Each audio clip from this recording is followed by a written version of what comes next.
The greatest Christmas story ever told is the actual Christmas story itself. The story about how God wrote himself into history through his Son, Jesus Christ.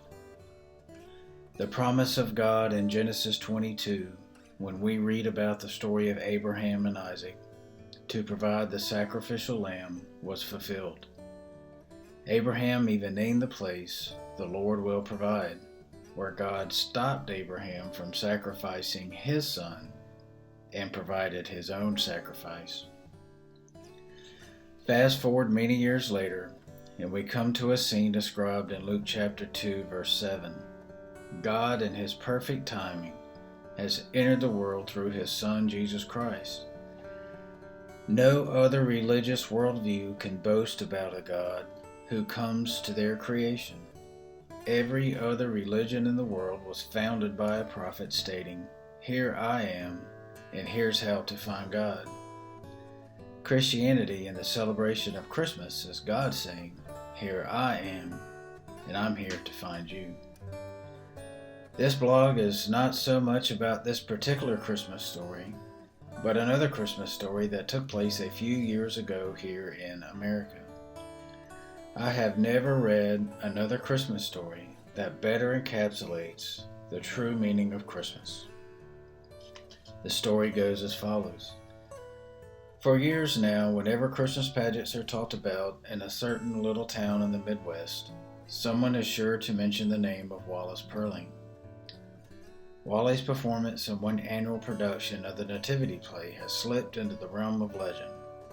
But the old-timers who were in the audience that night never tire of recalling exactly what happened.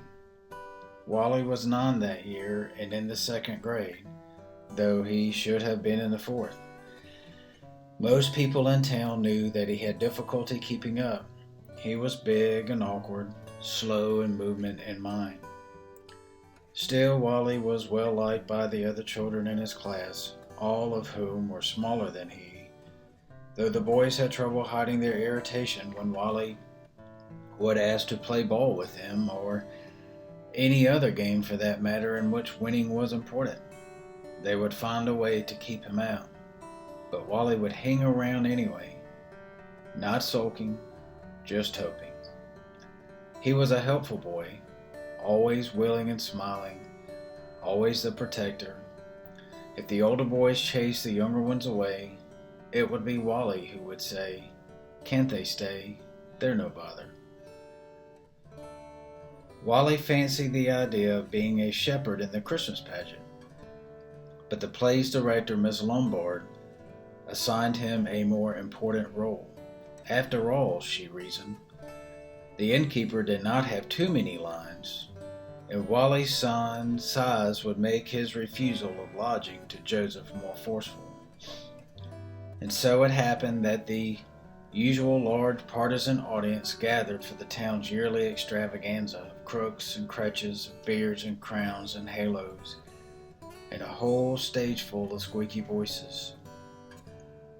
No one on stage or off was more caught up in the magic of the night than Wallace Purling. They said later that he stood in the wings and watched the performance with such fascination that Miss Lombard had to make sure he didn't wander on stage before his cue. Then the time came when Joseph appeared, slowly, tenderly guiding Mary to the door of the inn. Joseph knocked hard on the wooden door set into the painted backdrop. Wally the innkeeper was there waiting. "What do you want?" Wally said, swinging the door open. "We seek lodging." "Seek it elsewhere," Wally spoke vigorously. "The inn is filled." "Sir, we have asked everywhere in vain. We have traveled far and are very weary." "There is no room in this inn for you." Wally looked properly stern. "Please, good innkeeper, this is my wife Mary. She is heavy with child and needs a place to rest. Surely you must have some small corner for her. She is so tired." Now for the first time the innkeeper relaxed his stiff stance and looked down at Mary. With that there was a long pause, long enough to make the audience a bit tense with embarrassment. "No, be gone," the prompter whispered. "No!" Wally repeated automatically. Be gone.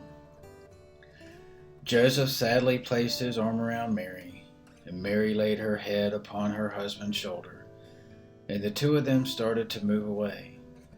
The innkeeper did not return inside his inn, however. Wally stood there in the doorway, watching the couple. His mouth was open, his brow creased with concern, his eyes filling unmistakably with tears. And suddenly, this Christmas pageant became different from all others. Don't go, Joseph, Wally called out. Bring Mary back. And Wallace Purling's face grew into a bright smile. You can have my room.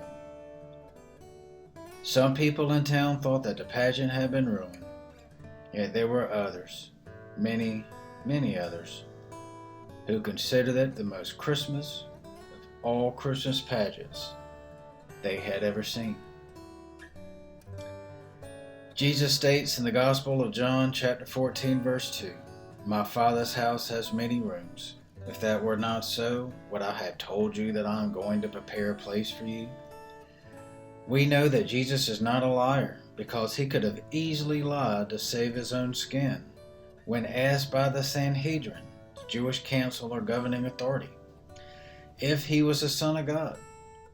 Jesus could have lied and said what he had to say to save his own life, but he told the truth at the cost of his life when he replied, You rightly say that I am. Then later, when brought before Pilate, Jesus was asked again the same question. He replied with the truth at the cost of his life by answering, It is as you say. Jesus has a room prepared for you, not that you've earned it or that you're entitled to it. A room prepared for you at the cost of his life and sacrifice. If another believer of another worldview religion boasts about their God, ask them, what did it cost your God to have a relationship with you? It cost our God his life. I'd like to wish you and your family a very, very Merry Christmas. God bless. Peace. Amen.